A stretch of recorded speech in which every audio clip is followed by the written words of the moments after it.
I've written to the Housing Secretary who works inside this building, the Ministry of Housing, Communities and Local Government.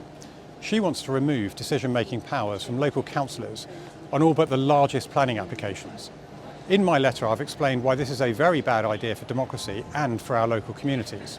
Local residents would no longer be able to have their say through their democratically elected councillors who know their area well. It would mean that councillors would lose the right to call in contentious applications in order to scrutinise them better. And ultimately, this will completely undermine democratic accountability in planning. And the government is doing this so that it can build entire towns in places like this, Chelsfield. Angela Rayner has been encouraging major developers to build new towns across the country. A task force is supposedly identifying locations for these new towns. And left-wing think tank Centre for Cities has suggested Chelsfield as an obvious location due to its proximity to London. And despite all of his previously supposedly cast iron promises to protect our greenbelt, Labour Mayor of London, Sadiq Khan, recently announced that he wants to proactively explore building on greenbelt land. He said that rules that protect the greenbelt from development are wrong and out of touch.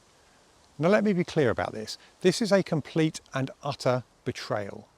If he wants to build houses, he should start with the many thousands of planning permissions that have not yet been started and the vast areas of brownfield that have not yet been built on.